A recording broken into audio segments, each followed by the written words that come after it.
with the picture-in-picture so you can have an opportunity to see the cards. So that's where you can find me. Welcome to Karma on Deck. I'm Karma.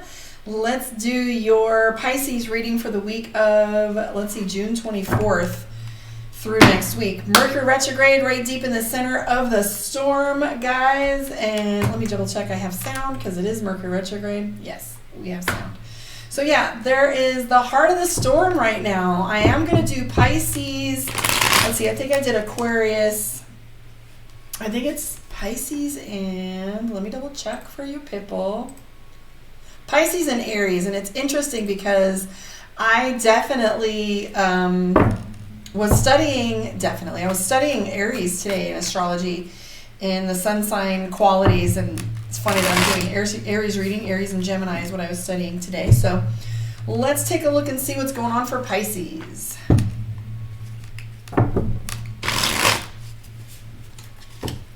There we go. All right, first thing that comes up is Eight of Swords. So the interesting thing about Eight of Swords is we have that overwhelming feeling as if things are coming from all different directions and you're feeling kind of, overwhelmed, too much pressure, way too many hits coming at once. It's definitely like having blinders on, okay? You're looking for, the Five of Coins is looking for money, trying to figure out how you're going to organize your money, not necessarily looking to bring it in, but what you do have, making sure you're being responsible with those things. We have the World card and Fate. So we have the Wheel of Fortune, the World card, and the Two of Swords. So Two of Swords usually references indecision. So, and I always say when indecision is a decision, right? We have the Two of Swords. So that's kind of sitting on the fence. And like I always say, sometimes an opportunity loses its flavor, or you can have an expiration date to certain situations. So sitting in the middle is good, especially when you want to wait for further information to come in. So with the period that we're in now and the way things are going, it's definitely hard to make decisions because we're not sure we have all the information. And sometimes when we sit, it's a habit, and sometimes it's a good place to be. But let's continue to look and see how this plays out for you. I do see impulsive behavior, short temper, indicated by the Page of Swords, which is impulsive, decision making, a little bit mouthy. Definitely moody because we have the Knight of Cups. So that's a little bit emotional as well as snappy.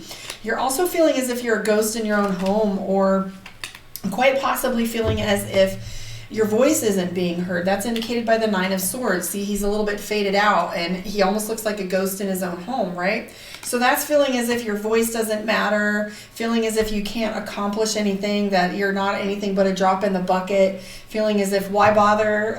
There's too much to do for why should I start? So think about the story of the child with the starfish on the beach. He's throwing starfish into the ocean, and an old man comes along and he said, what are you doing? Why are you bothering? And he said, because it makes a difference. And he goes, yeah, but look how many out there are. And he said, well, I'll make a difference to that one. And that was always profound to me, because here's what's true. We grow where we're planted, and we can make a difference. It may not be all of us in a position on YouTube to speak our voice and have it be heard, but sometimes there's those moments that we can capture if we feel a little frustrated or as if we can't make a difference. This is the time where we have to recognize that we can make a difference, even in a small way or in some, we all matter when it comes to what our purpose is and what our life mission is. And sometimes we just don't feel like our voice is being heard. But remember, one drop is still a drop. Each storm is made of 1,000 raindrops. Which storm are you in? So we have the Hanged Man, we have the World card, we have the Fate card. Those are your majors that are in play. However, I would say that even though you have the Hanged Man, which is purgatory, being stuck between two places, feeling as if nothing's changing and you have to wait for an event to come, something to happen. It's the waiting for your tax return or your first paycheck, or waiting for the storm to end or waiting for the store to open. It's like one of those things where the perfect timing has to happen. And so there's a lot of elements in play that are making you feel stuck. So the Hangman is all about feeling stuck. And I do have the impression that this stuck feeling is not in particular to one specific aspect of your life. So usually it'll be like you're feeling stuck in love, and you're really feeling stuck in your career, or you're feeling stuck with your money.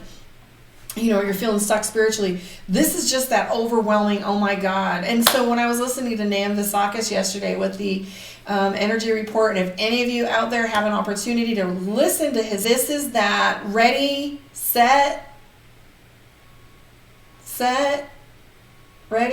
ready, no go. Okay, we're waiting for the go. So I know for myself, I have 1,000 little projects I want to play with, and I'm super excited about all of them, but I keep getting told to hold on. Now, I'm a Pisces rising, so for me, this is pretty important, right?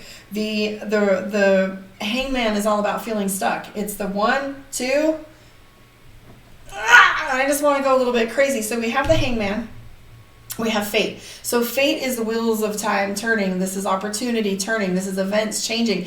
It looks like it's going to be to our greater good and for our benefit, right? Because we definitely have the Wheel of Fortune and the World card, and then we have the Two of Swords, which is decision. So right past that, if you're watching on YouTube, you can see that the Knight of Wands is in play, which means feeling like you're starting over. So even though I have expertise, so to speak, as COVID hit, things kind of shift, and now I'm sitting here going, okay, I'm still doing the same business in a different way. So I am starting over in a lot of ways. I have been grouchy and a little bitchy, but I do have the Six of Cups, which is celebration. So 10 of Cups is relationship and emotional balance. Six of Cups is celebration. Knight of Cups is emotions and moods. So pay attention to your moods and your emotions. Don't be snappy with your people. I'm not seeing any more Three of Swords. So Three of Swords was all of the miscommunication that was going on in our readings last week where we had Mercury retrograde coming. So maybe we're being a little bit more careful, or maybe we have a little respite in there. So let's pull some cards for you from Mystic Dreamer, put the Dragon Tarot away that I use for your Sun and rising sign, and let's take a look and see what the Pisces moon looks like. Those of you that are on my other social media, Facebook and Instagram, come on to Karma on Deck on YouTube. Take a look at the picture-in-picture so you can watch these cards. Book your one-on-one, karmaondeck.com. We are going to do your Pisces moon reading. This can also be talking about your relationships, how you see, feel, and think. So you have the Death card. Holy shit. Next to the Devil card, next to the Page of Cups, Lovers, and the Four of Swords. So this is an interesting little lineup here. We have the Death card being changed. The Devil card, Capricorn, and also having to do with habits. What's holding you back? We have the Page of Cups, which is new love. We have the Lovers card, and we have the Four of Swords. So how this is interpreted through me is what I'm seeing is the Page of Cups is talking about doing new things in relationship. However, we're having a whole new approach, a whole new way of looking at it. We're trying not to repeat old bad habits. We have the Devil card and the Death card, which means we want to change our habits. Okay, so moving forward, Pisces is doing this thing where Pisces isn't talking to anyone. We're giving very little energy to other people. And if we quickly withdraw so that we can recalibrate and regroup. We're overtired, watching and waiting everything. Five of Pentacles is losing hope. So Five of Pentacles is not putting our faith in something, not necessarily depression, but it's also almost getting to that line where we're like, okay, I've had enough. I'm not sure I can believe in this stuff anymore. So when it comes to how we're dealing with our relationships, when it comes to how we're dealing with people, we're kind of losing faith a little bit, or actually just having these moments where we're not sure if we can trust. We also have the King of Cups, which is all about moods, emotions, and mastery. So for Pisces right now, we've got all my Lovers cards so far. Let's see how this pans out. We have the Two of Cups, the Lovers card, the King of Cups, Five of Wands, which is fighting, Nine of Swords, insomnia, Two of Swords. So Two of Swords, for those of you who watch often, know that both of the decks usually will have one congruent card. And your congruent card right now is Two of Swords. So here's the thing. Either Pisces is playing with trying to decide what they want to do with two individuals, or they're undecided on what direction they want to take in their relationships and how they want to handle people. We have both the Two of Pentacles and the Two of Swords. So this might even have to do with people that we collaborate with in business, people that we share our money with, people that we are talking to about our businesses.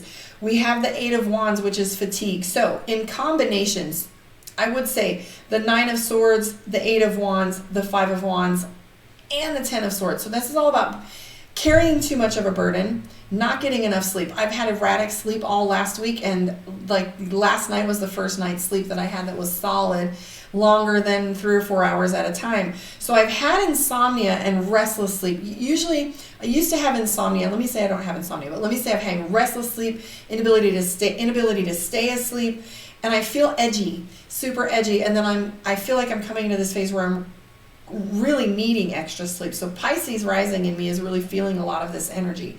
So this might continue. So I do see the Four of Swords as Pisces might have a habit to withdraw and not engage with individuals when you have these heavy moods that are going on. You don't want to kind of bleed on anyone else or sneeze on anyone else. So you're just like, well, let me just keep my little energy over here. So Pisces is definitely sitting behind the fence watching. We have the Three of Wands. And for those of you out here on social media, the Three of Wands is her standing on a cliff overlooking the situation, trying to get a good look at it, making sure she's got her eyes on things as they come through. Watching and waiting is not a bad place to be, Pisces, especially with all this sexual energy, impulsive energy that's going on these next few days, 25th through the 28th. There's going to be a lot of impulsive energy, a lot of illusion going on. So Pisces is definitely on the great track of just sit back and watch right now, which isn't a bad place to be.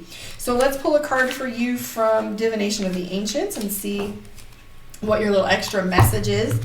And then I'm going to pop on here and do, what did I say I was going to do? Aries. So Divination of the Ancients, let's see what your additional message is for Pisces. And I'm a Pisces rising, so I'll take my own damn advice. And I have wishbone affirmation. So this watching and waiting that you're doing, Pisces, the recommendation is to keep looking, keep your eyes open, look for the affirmations, and make sure you're saying clearly what it is you say you want from the universe. So I kind of maybe want to be happy. You know, happiness, or I don't want to be, what's the word I'm looking for? Oh, I just don't want to be depressed, or I just don't want to be broke. Like, those aren't goals. So watch your affirmations, you know, watch your I ams, because you're bringing in this creative energy right now and you're having an effect on your outcome. So while we're in this ready, set, go phase, watch your I ams, pay attention to what you're creating, because it's about to go down. This is going to be a real zingy little period for the next 8 months or so, some deep roots and growing. I am definitely going to come back on and do a breakaway topic conversation after this. So like, subscribe, share. Tell me what you think your reading was like for you and where you are in the world. Much love and light, and I will catch you guys on the flip side coming up with Aries. Thank you.